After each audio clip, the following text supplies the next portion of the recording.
Hey, my name is Stephen, and all my friends are synths. Something which is becoming increasingly the case since I can't leave the house or see anybody thanks to the global pandemic that seems to be never ending.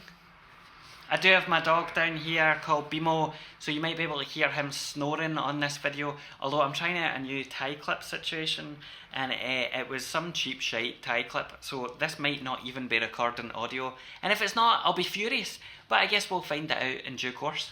Today though, I wanted to introduce you to one of my newest friends, and that is the Behringer Wasp Deluxe. The Wasp is one of the many synthesizers that Behringer have come out with over the past year or so that are based on, or let's say inspired by, classic synthesizer designs from yesteryear. This one in particular is based on or copied from a synthesizer called the Wasp that was made by a British company. I think it was in the 70s. There's a couple of design changes. The original had a capacitive keyboard and didn't have MIDI, so this is a kind of nice desktop reimagining of that synth. It's got MIDI input, it's got USB, and a couple other nice modern things that make it interesting. If you want to hear the sounds of this synth, then I uploaded a video last week or the week before, I think, which is basically my first experiments with it and seeing what kind of sounds I can get from the synthesizer. So I would go and watch that, because I'm not going to be playing it in this video really, or much if at all. It's more talking about some of the things that I think are interesting and worth discussing. I've had my eye on the Behringer synth collection for quite a while now, and I've been curious because, if you're interested in synths, who wouldn't be curious about these kind of relatively cheap devices? But I hadn't pulled the trigger on them yet, because even though they are relatively cheap, especially when you compare them to the actual vintage synths that they're modelled on, but even compared to any electronic music audio gear, let's be honest, a few £100 is still quite a lot of money, and you have to kind of figure out whether you're buying something just because you want to collect them, which is fine, or whether you're buying them because they fit a hole in your kind of arsenal and something that you're going to use a lot. And to be honest, I don't know a whole lot about classic synth sounds. I just kind of like playing about with synths, and I like different synths, but I wouldn't be able to say, oh, I really want a Pro 1 because I love that Pro 1 sound, or I love Roland, I'm a Roland sound guy, or like anything like that. I do hear differences between different synths and workflows in particular. I do respond differently to different workflows. However, it's just not something that I've really understood before or really thought too much about, partly because they were so out of reach financially. I've been watching the prices of these synths though, and over the past few months they've fluctuated wildly. This one in particular has gone from like £370 down to £220, up again, down again, and even in a matter of a few days at a time you're seeing jumps and falls of like 50 quid a time.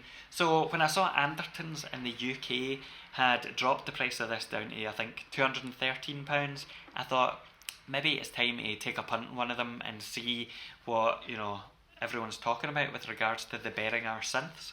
There's a few things that come up whenever you talk about Behringer, especially online. People, first of all, will often say things like Behringer are morally bankrupt and that their business model is ethically questionable, taking designs from other companies, especially if they're still active and producing synthesizers or other equipment. I'm not going to talk about that, because I think that a lot of this is much more complicated and less binary than many people make it out to be, and I also don't really know what I think about the issues that are involved. The one thing I guess that I'm trying to say is that I don't really have any ethical problem with buying from Behringer, at least not at the moment based on what I understand.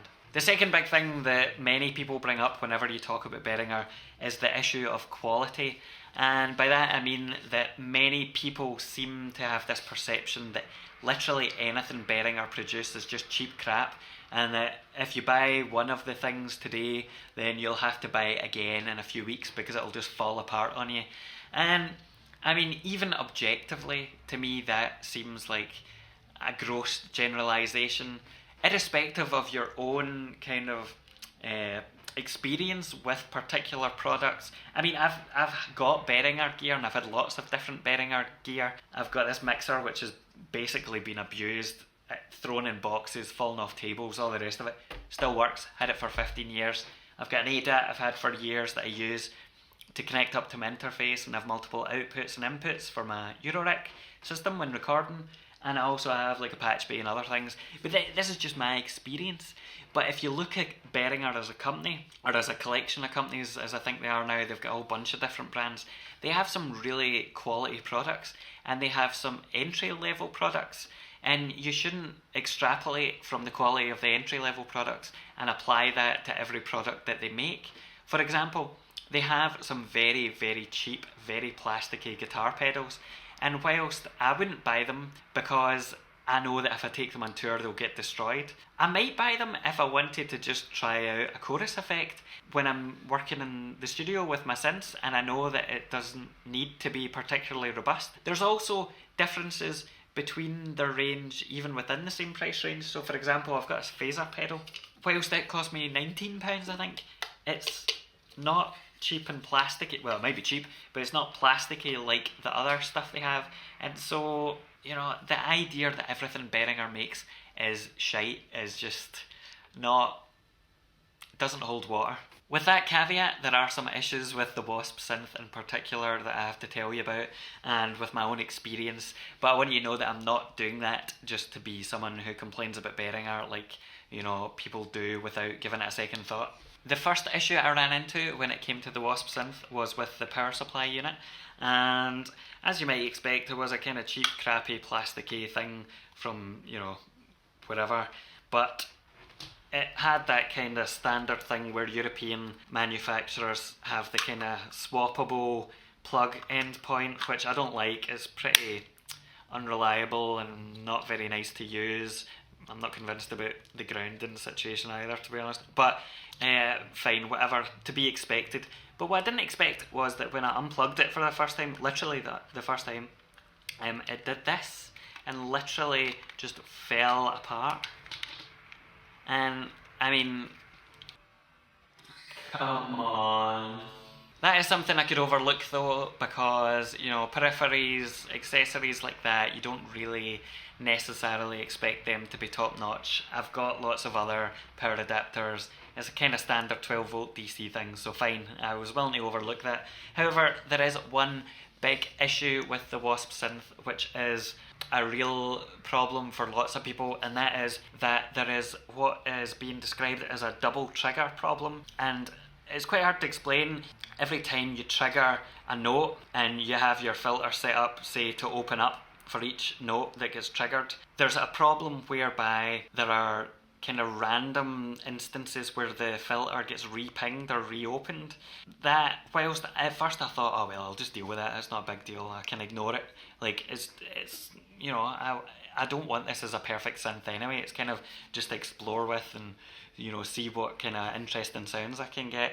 It is actually really annoying because especially if you're running an ARP and quite a fast ARP, or you have a long decay time, it kind of muddies up the sound because you get this kind of unpredictable filter ping, and it doesn't sound like a delay, and it doesn't sound like anything that's deliberate. It just sounds wrong.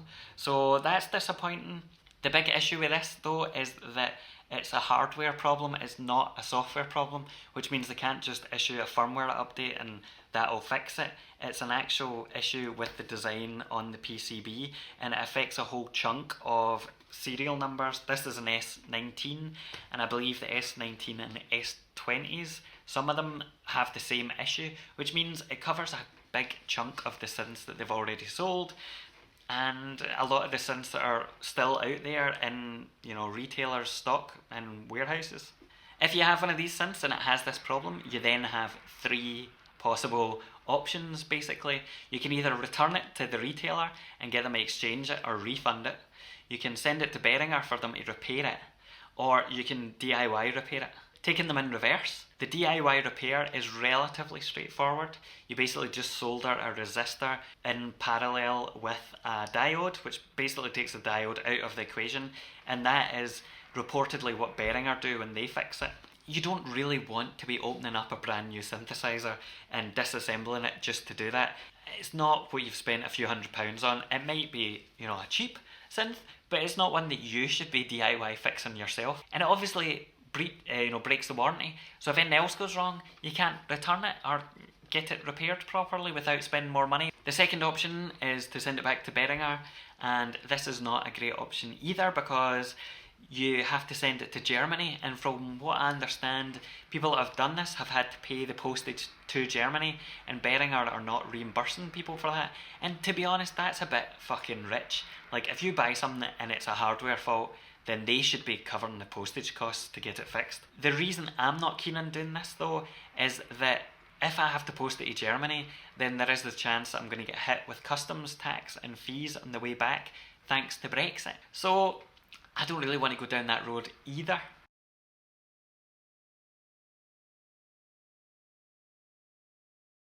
The final option, which is usually the option you would go for immediately if you have a faulty product, is to return it to the retailer and get them to exchange it.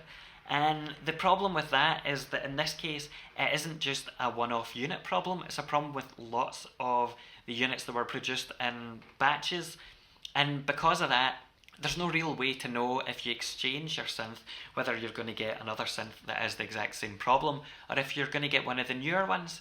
Lots of the retailers don't really understand this problem. If they're not a primarily, a music retailer, they're definitely not going to understand the problem, and all they're going to do is send you a new unit and you're probably just going to end up back in the same place that you were before.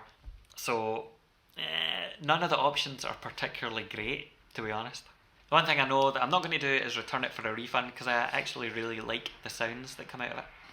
Other than the obvious problem with, the double trigger thing, then the build quality is actually surprisingly pretty good.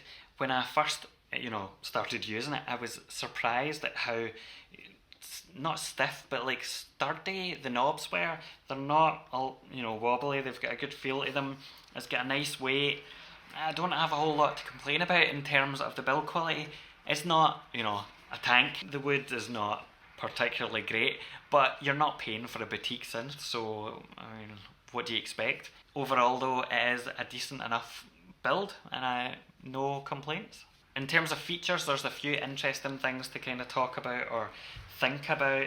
First of all is that the MIDI jacks are on the front panel, and I didn't think that would be a big deal to me, to be honest, but it is actually quite annoying because the MIDI cables then hang over the controls, and it's just not particularly great.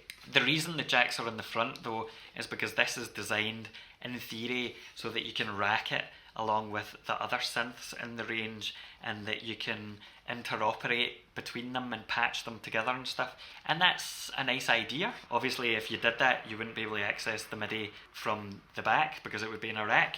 The weird thing about that with this is that I don't really understand why that is seen as something that people are going to do, because there's not really many patch points in this, at least compared to anything. There's 3 patch points here which are for inputting an external audio signal, so you can put it into the filter path, which is nice, and then there's the 2 oscillators out, but there's not patch points for CV control or anything else, so it seems like a bit of a strange choice, to be honest. To me this is really a standalone unit, and so I would kind of rather have the MIDI cable at the back. But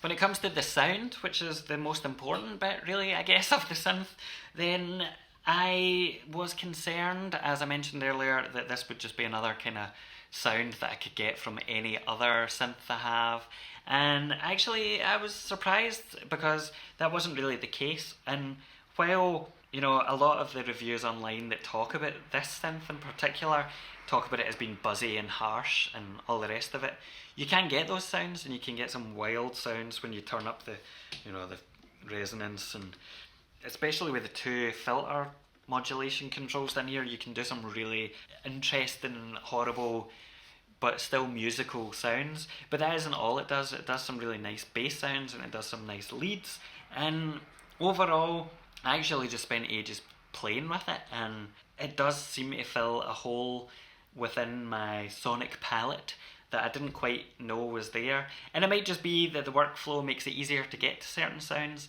and that's okay because I'm quite happy with that. One thing you mentioned about the sound actually is when I first turned it on, I didn't like how it sounded at all. I couldn't get the oscillators to sound nice, and they wouldn't stay in tune with each other, and it just sounded pretty crap. And obviously, because this has got analog circuitry in it, it's going to take time to warm up. And I mean, it even says that in the manual, give it 15 minutes to warm up.